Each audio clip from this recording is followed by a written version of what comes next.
What's going on, New York Giants fans? Hit Squad back at it with another video. And I'm with Talking T today. This is another episode of the Giant Breakdown. As you guys know, we play the Detroit Lions this week.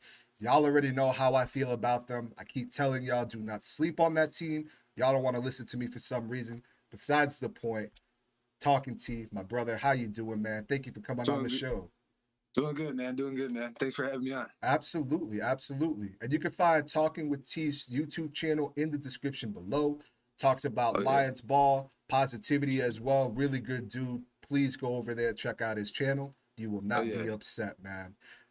Look, right off bat, I gotta ask you. I mean, going into this game, Giants are 7-2. We're trying to be 8-2. We're one game out of not only our division, but out of the number one seed in the NFC, which is right now tied between Minnesota and Philly. Now, going into this year, a lot of people thought that Kayvon Thibodeau was going to be that number one edge rusher taken. Then you started hearing chirps about this kid out of Michigan, and he's the real deal, which I absolutely believe that he is. And lo and behold, the first edge rusher taken, Aiden Hutchinson out of Michigan. How are these rookies doing, man? Because I gotta say, you guys are one of the teams so far, at least that we've had on this channel, that I could say you guys had a solid draft. And one of those first rounders ain't even playing yet. Oh yeah. We can't wait to get him back. It sounds like he's about to come off IR soon. It's either going to be he can go against Buffalo on Thursday, or we're going to get him against the Jaguars, which is really exciting because everyone's can't wait to unleash the speed. That's what we all talk about here. Just to watch that game breaking speed. And then Aiden Hutchinson's been everything you could ask for in the beginning of the season against the Eagles. Eagles have a hell of an offensive line, so he kind of struggled against the Eagles. Everyone was freaking out here because our fan base is up and down. Like we just I can relate, believe me. so everyone's like, "Oh, he's a bust. He's a bust." And in the first half against the Commanders, he gets 3.5 sacks. And then he falls off for a few games, and everyone's calling him a bust again. Is he a waste of picks? Should we have took Trayvon Walker? Should we took Thibodeau? And then the last few games, he had a huge sack against Chicago last week on the last drive to seal the deal. Yeah, And he's just been showing up lately, and he's showing up in the run game, getting tackles for loss. It's everything you could have asked for when you drafted him. absolutely, man. I mean, 5.5 sacks. I mean, I think it's safe to say that you guys found yourself a guy there. I mean, in my honest opinion, coming out of the draft, I didn't I didn't know, honestly how good this kid could be. And rookies, there's gonna be a learning curve, right? Right. And he's at times I feel plays like a vet. I think coming off the line, I mean, the speed and strength that Aiden Hutchinson has is second to none. And I mean, I think that maybe he should work on a second move, Oh yeah. but for a rookie, which he will learn that second move, for a rookie, he's solid. And in terms of the receiver you guys took this year, and if you guys can get him back, I'm glad as a Giants fan he's not playing this week. But I think that when you guys do get him back, he's going to be a solid option. For Oh Jared yeah. Goff, and that could potentially be the number one right out the gate. Pairing him with Amaron St. Brown. Um, Another, I'm not going to call him a rookie. He's a second year player, but a player that I know a lot of Giants fans wanted if he was there. I doubted that he was going to be there, but I respected him as an overall prospect.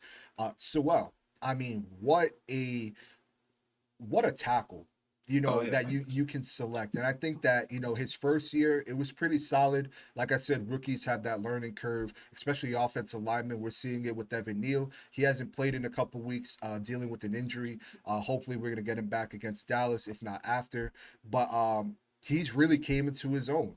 And this year, in my honest opinion, despite the record, which we're gonna get to that in a second, I think that he's one of the bright spots on that team. That's Oh, that's a player that is that's a building block. That's a foundation. Like you found a key foundational piece to that organization's success going forward. How is Sewell looking this year? Let alone it's that just offensive line. just dominant, man. He gets his job done. It's you can't complain about him or Taylor Decker on each side of the line. And when we drafted him, it was awesome because that was the first year of Brad Holmes and Dan Campbell era, and Brad Holmes is our new GM, and he's been killing the draft classes. Last year, he found Amon Ross St. Brown in the fourth round. So when they drafted him, they show him the phone, like the draft party. They showed him the phone call between Brad Holmes and Dan Campbell, and they said he's the foundation. This is going to be the foundational piece. They called him the big man. He's just been what we asked him to be ever since he's came in. And when I went to training camp this summer to watch, like they had, I don't know if the Giants do this, but they have open. I'm sure they do open practices or Mm-hmm. whatever. Yes. Sewell went out for a run block, and he just laid out Jeff Okuda right in front of the whole fans, and it was Dang. like. The first day at pads, and you're like, that's why you drafted him with the 7th overall pick. He's Absolutely. that good. He barely makes any mistakes, and when he does, he's always hard on himself. That's what you like to see from players. I got to be better. I got to get dominant. And even when he has a dominant game, he still says there's room for improvement, and that's what you like to see. You don't want to see players saying, "Oh, I'm the best," or like he's Yeah. just continuously working to be the tackle that he's turning into be. Yeah, absolutely. I think again he's really coming into his own. And I think that big step that you guys are going to see in him could be in his third year, if not this year going into next year. And again, I think you guys found a key piece. And you mentioned Amara St. Brown. I mean, that's a big receiver we're talking about. Oh yeah, That is a big receiver, and I'm hoping on our end, cornerback Darnay Holmes, who's a slot corner. I pray that they don't have him matched up on him, because if not, I mean Darnay Holmes is going to get exposed, which he really hasn't this year, outside of the Tennessee Titans game in Week 1. Um, Looking at this team, I think you guys are a team that the record is. It doesn't tell you really who the Detroit Lions are. You exactly. know? So uh, every game, it's so frustrating being a Lions fan, but I'm sure every fan base could say it, like you're that close. But literally every game besides the Patriots and the Cowboys game, the Lions were that close. We had a fall apart in week 3 against the Vikings. We should have beat them, but we made some Yeah. bad decisions. And it's all these games kind of reflect on our faults. Like we commit too many errors, like too many false starts going, and we're driving down the field to go score, and we had to settle for a field goal. And we had kicking problems earlier in the year, and that cost us a few games. And it's just self-inflicted wounds. And recently, the last 2 weeks, we've been on this win streak. It came out of nowhere. It seems like the guys are starting to like understand that one play can decide the game, and they're believing that they can win now, and it's good. It's a good feeling, but we'll see where it goes, because it was against the Packers, who are struggling this year, and the Bears, who are the Bears. You know what I mean? Yeah, yeah, absolutely. And as a Giants fan, I can empathize with that, right? I mean, the story for the Giants, I mean, you can make an argument for the last decade has been not only just poor drafting, but just self-inflicted wounds, And the Giants right now, the difference has been outside of coaching. I mean, we're finding ways to win. Whereas, in recent years, that was one of our biggest issues. We would find ways to lose. And granted, just like Detroit, this is a young team right now for the New York Giants as well, and I completely understand, especially looking at Detroit's defense. That's a very young defense. I know that it's a very opportunistic defense, but Exactly. I think that, as time goes on, they're really going to not only take on the mentality of Dan Campbell, which I feel like they already are. I think these young pups are really going to learn and really learn from those experiences out there. And It, I hear you in terms of these self-inflicted wounds. it's been huge the last 2 weeks for the wins that we've had against the Packers. The defense was on the field to seal the deal, and that's a huge confidence booster for our young defense. And then Yeah, last week against the Bears, we had to make a stand, not let them drive down the field to win the game or tie it up with a field goal or whatever it was at the end of the game there. But the defense made the stand. They're playing better. Like better for like giving up that many yards. Like the plays last week against for the rushing yards, you take 3 plays away and you contain Justin Fields, and the rushing yard total is right there. So they're getting better, but you still got to make the plays when they're there. They happen. You know what I mean? yeah, absolutely. Now, I will say this much, man. I mean, as a Giants fan, knowing that Detroit right now ranks 31st at stopping the run, they're Oh giving up yeah, 7.4 yards per carry. They gave up 238 yards on the ground to the Bears. as a Giants fan, I'm licking my chops. I can't even Oh, lie. I Be- wouldn't be, I wouldn't blame you for that. So you guys should, Saquon, I have it in my notes here, like a key for the Lions is to, you're not going to contain Saquon, but do the best you can to let him chip away for 3, 5 yards, but don't let him bust out for 30-yard runs, 20-yard runs. Like try to contain him a little bit. He's the yeah. best back in the league right now. That's a huge key. Absolutely. And that's definitely something that Detroit's going to have to do if they want a chance to beat this team. But also, you got to look at Daniel Jones, too. You know, Oh yeah, I think also one thing that's been hurting Detroit has been these mobile quarterbacks. You could throw definitely. Geno Smith in there. I don't consider him a mobile quarterback, but I thought he got it done with his legs, too, when Oh y'all yeah, played. But Daniel Jones, I mean, when we played Chicago, it's funny. Chicago ran a couple plays against you guys that ended up working, especially with Justin Fields' legs, that we right. constantly ran on them when we played them and abused Chicago's defense with. And I mean, there was a point where we had two touchdowns that were literally the same play, and they used it the next week, which is kind of crazy. So, you know, It's a copycat league, man. exactly. I was just about to say it is a copycat league. But another thing I also look at too is that Jared Goff. I think he's having a solid season. Again, the numbers in terms of the stats, I don't think they are indicative to how he's actually playing. I think he's having a solid season, despite the record, right? But one thing I look at too is that when going against the blitz, not only does he have a Oh, he rating of, struggles. yeah, I He mean, struggles against the he blitz, has four man. interceptions, but he also has a 93.8 rating going against the blitz as well. And you're going against the team that blitzes Uh, oh yeah, you guys. 45% of the time. I saw that today. You guys blitz a lot and you guys get after it a lot. So it's going to be very interesting. And Goff, to get on Goff, earlier in the year we had the top offense in the league. We were putting up a bunch of points, but that's when we were healthy. I'm not making excuses for being injured or anything. But recently, his top Amon-Ra St. Brown has came back from injury. He's had Amon-Ra St. Brown, and our 2 and 3 wide receiver was Khalif Raymond and Yeah. uh, practice squad wide receiver Tom Kennedy. So last week when we were playing the Bears, we had to make a 91-yard drive to take the lead to the game. I was like, how is he gonna I wasn't expecting that. So Yeah, definitely. Goff should Goff has been very inconsistent this year. Like there's times where he looks great, and then there's times where he's like, "What are you doing?" You know what I mean? Absolutely. And, you know, it's funny. First of all, shout out Khalif Raymond, former New York Giant, had a little stint here with us. And I kept little tabs on him, you know, throughout the league, especially like when he was with Tennessee. But no, I mean, I got to say this, man. I think as the team gets healthier, and as a Giants fan, again, I can empathize with that because we as Giants fans, we've dealt with constant injuries. Literally, the number one injury I feel that pops up on the injury report this whole season is MCL sprains. I mean, we have players left and right that are getting injured, and a lot of times, you know, it's a next man up mentality, and you know, so I could definitely empathize with that statement. But you know, again, Golf is he's a veteran quarterback. He's not one of these rookie QBs, and I think he's fairly solid at reading defenses. I Yeah, understand, even despite the fact, you know, he may be a little inconsistent so far this season. But I mean, I also got to look at the people that he has surrounded by him too. You know, I can't get too on him when, like you just stated, you know, Khalif Raymond and a practice squad player on, you know, a crucial drive.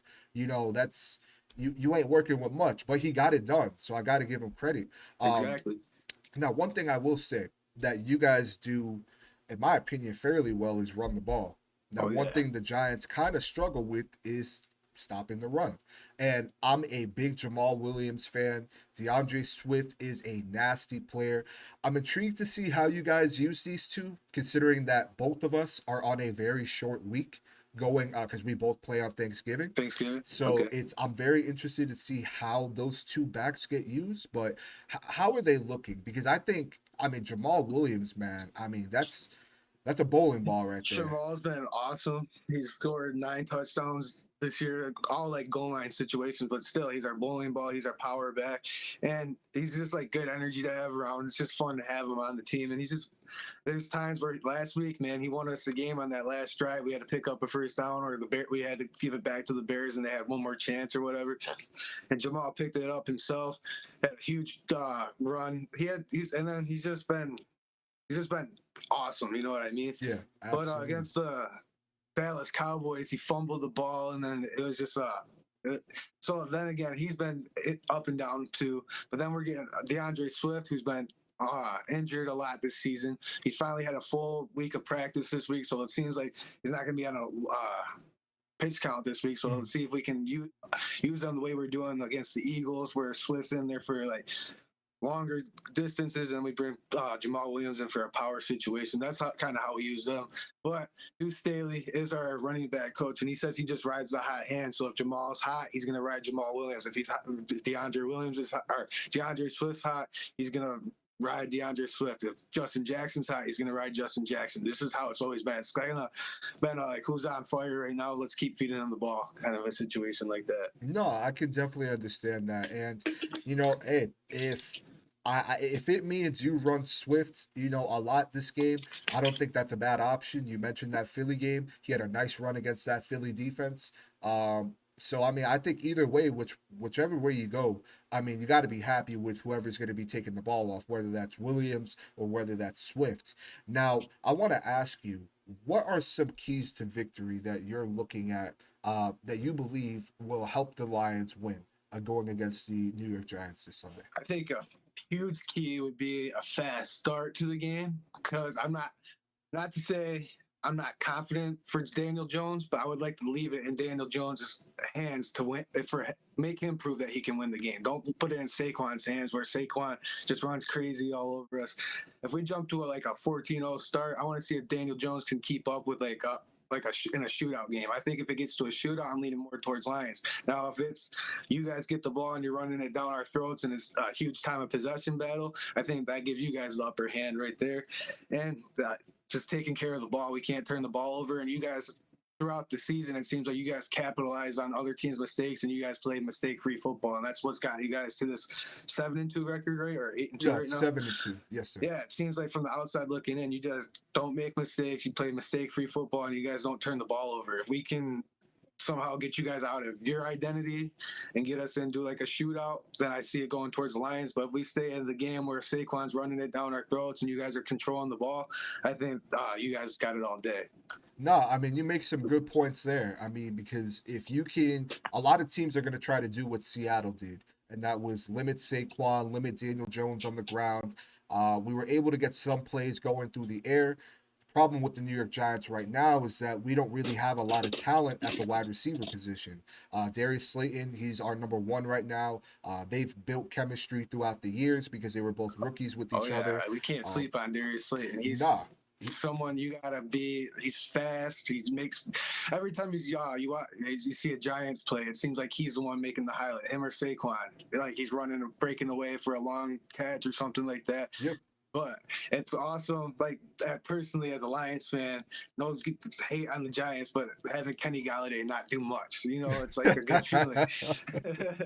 Yeah, you don't gotta remind me, man. You don't gotta. And he's a player that I was very vocal that I wanted the Giants to, go out there and sign. I was actually really excited to see how he would look in this offense. Thinking, we were gonna use him how Dable uses Gabe Davis over there in Buffalo, but it hasn't worked.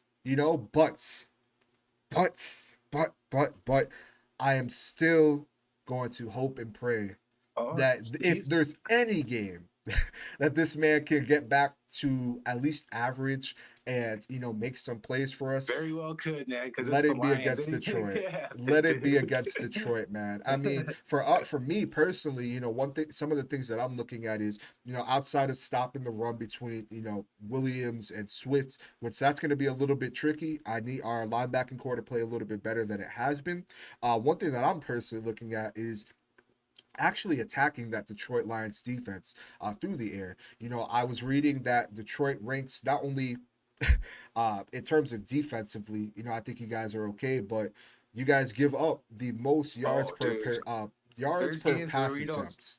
There's games where you don't see the punt returner on the field, dude. It's bad watching our defense, man, and it's frustrating. But like I said, the last 2 weeks, Jeff Okuda's really coming on, and that's huge because you guys know all the story. He went third overall pick. He was injured his first year. Last year he tore his Achilles, and this year he's starting to emerge as our number one cornerback, which is really nice. Last week he had his first pick six, which is huge for him. Yeah. And we got an undrafted rookie we had last year, Jerry Jacobs, and he's starting to come back, and he's starting to come back on as a cornerback too. So our pass defense is getting a lot better. And last week we had or 2 weeks ago against the Packers, we had Kirby Joseph win defensive rookie of the week or defensive player of the week in the NFC. And he had 2 picks against Aaron Rodgers, three Impressive. tackles. It was just a big game. So the pass defense is starting to come along after we fired our defensive backs coach. But like I said, it's still a work in progress. And if you see a 24 out there, Amani Oruwariye, throw it his way. He can't cover anything. It is bad. Every time he's on the field, you're like, why is he on the field? He's either getting a flag for 15 yards for holding or illegal hands to the face, or just spinning around, not even close to the guy. And it's extremely frustrating. So I would take advantage of 24 if you see him out there. I would hope that they do, because the thing with the Giants is that we are a second half team. In the first half, we come out a little flat sometimes. Against Jacksonville, that was the most impressed I was on a first drive for the Giants this year. They came out hot, they came out fast, they scored a touchdown. It was nice to see. But, a lot of times, we get conservative in the first half. We're trying to figure out a couple things. Our play caller, it's his first year calling plays, came over from the Kansas City Chiefs, Mike Kafka. But then in the second half, I mean, the team really comes alive. I mean, you see really how dominant this offense could be if they were consistent in terms of what you see in the second half. Now, we saw that again happen this past week against the Houston Texans, who they have a pretty respectable secondary. Oh, yeah. We come out the half and we just start airing it, and we're getting the ground game going. And, another thing that I'm looking at too is we need this Giants defense really to step up. They've been the heart and beat, I feel, outside of Saquon Barkley of this team. I could attest to that. I mean, I can see that. it's right now we are second in the NFL in forced fumbles. We have 12. Eighth in the NFL in points given up. I mean, we're stout against the pass. I Adoree think the Jackson. Lions need to be very heads up of Adoree Jackson. Yep. Look where he's on the field at all times, because he's very instinctual and he's just all over the field. It seems like for you guys, like your Yeah, number he one is. corner. He is, and he's really emerged into that number one corner. Fabian Moreau, who's he's a guy that kind of bounced throughout the league, spent a lot of time with Washington. He didn't have the best game against the Houston Texans, but he's been very solid as our number two this whole season. And I'm very excited to see some of the matchups there. But again, I look at how Jared Goff is going against the blitz. I look at Wink Martindale, who Wink Martindale has been able to not only get in the heads of opposing quarterbacks' head, but the coaching staff as well. Where you don't know what's getting thrown at you. You don't Right. know where the blitz is coming from. You don't know where the pressure is going to come from. He is very exotic with how he throws, things at these QBs. I mean, he got Aaron Rodgers off of his rocker. Same with Lamar Jackson, former MVPs over there. So for me, I really want to see, this defense step up. I want to see Kayvon Thibodeau have a good game. He doesn't show it in terms of sacks, but Giants fans, we He's doing can the dirty work. He's doing the dirty work. I see exactly. it from the outside looking in. He's got tackles for loss. He's setting the edge. He's Yep. doing everything you could ask for him. Sacks don't always tell the story too. Like he could be quarterback pressures are just as important as a sack. You know what I mean? Absolutely, absolutely. And he draws a lot of penalties, in terms of holding. Because he has a quick off. He gets off the ball very quick. Man, He's good with his hands. Didn't he? Yeah, he won you did guys one against of the those. Ravens. He had a strip sack on Lamar Jackson. Oh yeah. And that he still has yet to have his coming out game. And that's what Giants fans are waiting for. Every week, it feels like this is going to be the game, and he has a really good game, but we're like, okay, where's that game? Where's that game? And he's aware of it, and he's not paying attention to that, but I would really like to see that happen this week. It's going to be a little difficult because, again, I respect you guys' own line. I'm not sure if your center is going to be playing. I heard he was in a boot, correct? Today he practiced, and Dan Campbell said he was confident that he's going to be ready to go on Sunday. Okay. Frank's a very tough player. He's that's kind of been like the story of the situation throughout the year. He'll sit a few practices and then he'll practice, limited practice Friday, and they'll give it a go on Sunday. He's just like veteran rest, you know what I mean? Absolutely, absolutely, man. But hey, before we get out of here, let me get your score prediction. I really got to hear your score prediction on who you think is going to win this game. I'm thinking it's going to be like a 27-24 Giants or a 2017 Giants game because the Okay. Lions are.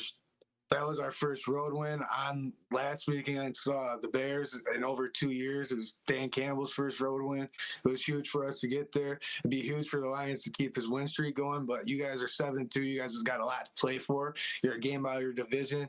It's gonna be a battle. I'm excited to watch it, and I think it's gonna be. I'm like you were just talking about Kayvon Thibodeau. I hope him and Hutchinson just both go off that day. It'd be just entertaining football to Oh, watch. Like facts, facts. I would love that. I'm a defensive guy. I'm confident Andrew Thomas will be able to hold his own against Aiden Hutchinson, but if he's on the right side, he might be able to get to is Daniel Jones. So do you guys have a backup? Is Evan Neal your tackle? yeah, so Evan So Neal, the seventh overall selection, he's dealing right now with an MCL sprain, but okay, he's getting healthier. We're looking either possibly, if not Dallas, maybe the week after where he gets some action. We've had Tyree Phillips fill in at tackle. It's been a little bit of a rotation, but he's a fairly solid tackle, especially at depth. One thing which we have not had in quite some time is quality offensive line depth, and this is the first time that we've had it where we're actually saying to ourselves, okay, we're getting guys healthy. Some of these guys are going to have to go. And, they're doing a really good job outside of John Feliciano, our center, and Mark Lewinsky, our right guard, who a lot of people, including myself, maybe should get benched. But, I mean, I'm really excited for this game. I have the Giants winning. I do think this game gets into the 30s, but I don't think it's for the Lions, who can get into the 30s. I think it's going to be 35-28. I think okay, that this will be a game that is going to be close because Detroit, they're not, again, that record doesn't, I don't think it really speaks it to how doesn't. you guys It's are because we you guys played could win so this game too. we play so hard, and it's just like it's a very young team, so they're just learning how they got to learn to not make the mistakes and capitalize on the mistakes that the other teams are making, which we did Yeah. last week against the Chicago Bears. And we got to Dan Campbell, if guys can get him into certain situations, you guys can take advantage of his play, like decision making. It's not always the greatest. Like he'll run a fourth and he'll go for it on 4th and 5, and then you guys may stop us, and that could turn the whole game around. He's a very aggressive head coach Mm. when he doesn't need to be, and hopefully he's learning from that over this 2-game win streak. Who knows? I kind of like as a Lions fan, you're always like afraid to believe that this 2-game win streak is there. You know what I mean? Like Yeah. it's like, oh, it's too good to be true. So like you don't know. It's like it feels like, oh, they won 2 games. It was crazy because that's the first time it's happened in 2 years. You know what I mean? Absolutely, and I know that you guys are trying to make it three in a row. I think that's going to be the first if you guys do it since 2017. Yeah. But no, I mean, this game could really go either way if we're being honest, because Detroit, I'm gonna state this again. Y'all need to listen to me. This is not a team that you sleep on. They're not the Detroit Lions. I mean, because that record, in my opinion, could easily be flipped. And It could again, very well could, man. It's like I said, it's all come down to fourth quarter. Besides the Patriots game where we just didn't show up, and then against Dallas where we made a few mistakes coming out of halftime. These games have been this close, and it's come down to a play or two that we weren't making in the last 2 weeks. We've made the play, so we'll see what's going on with. Are they learning from the mistakes that the other teams are making? Are they starting to believe that they can win now? We'll see what goes on in the game. That's to be determined. But I'm really excited for this matchup. This is a game I've been looking forward to ever since you messaged me. Thanks for having me on, man. This has been awesome. I'm glad absolutely. I got to see a perspective outside of the Lions fan base. You know what I mean? Yeah, absolutely. That's why we do these. I love to hear, the perspective of the opposing team from an actual fan, as opposed to me having to go to Twitter, and it's been great talking with you. It's been amazing, man. I definitely had to have you on again. But we told you guys our score predictions and who we think is going to win. Let us know your thoughts below. What are some of your score predictions? What are some things you're looking at in this game? T, again, I appreciate you taking the time to come on. Go subscribe to Talking with T. The link will be in the description box. Join the Hit Squad as well. Leave a like and follow us on Twitter. We'll see you guys on the next video.